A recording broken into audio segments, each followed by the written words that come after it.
عقل مندوں کے لیے ایک زبردست مثال. ہم تربوز خریدتے ہیں، واٹر میلن.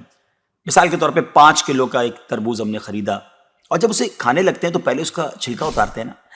5 کلو میں سے کم از کم 1 کلو کا تو چھلکا نکل جاتا ہوگا، یعنی آلموسٹ 20%، 20% تو کم ہو جاتا ہے. مگر کیا کبھی ہمیں افسوس ہوتا ہے اس کا؟ کیا ہم سوچتے ہیں کہ ہم نے تو تربوز چھلکے کے ساتھ خریدا، چلو آج چھلکے کے ساتھ ہی کھا لیتے ہیں؟ ایسا نہیں کرتے نا. اسی طرح مالٹے کا بھی حال ہے کہ ہم خوشی خوشی سے اس کا چھلکا اتار دیتے ہیں، حالانکہ ہم نے چھلکے سمیت خریدا ہوتا ہے، مگر اس چھلکے کو پھینکتے ہوئے ہمیں کوئی تکلیف نہیں ہوتی. یہی حال مختلف پھل اور سبزیوں کا ہے. اچھا، ہم چکن بھی تو خریدتے ہیں، زندہ ثابت، اسی کو تولتے ہیں، تلواتے ہیں، پیسے دیتے ہیں، مگر جب کھانے کی باری آتی ہے، پکانے کی باری آتی ہے، تو اس کے بال، اس کی خال، اس کی آلائشیں نکل جاتی ہیں، تو ویٹ تو کم ہو جاتا ہے. مگر کبھی اس پر دکھ ہوتا ہے؟ نہیں نا.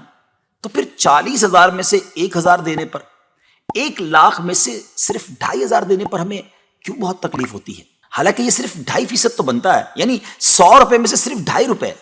یہ تربوز، کیلے، آم اور مالٹے کے چھلکے اور گٹلی سے تو بہت کم ہے نا. اسی تو زکوٰۃ فرمایا گیا. ہاں، ایک اور بات، سال میں ایک ہی بار دینا ہوتا ہے. مالٹے کا، تربوز کا تو ہر بار چھلکا اتارنا ہوتا ہے نا.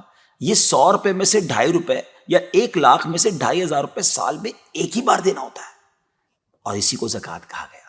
کیا برکت والا کام ہے یہ. مال بھی پاک، ایمان بھی پاک، دل اور جسم بھی پاک، اور معاشرہ بھی خوشحال.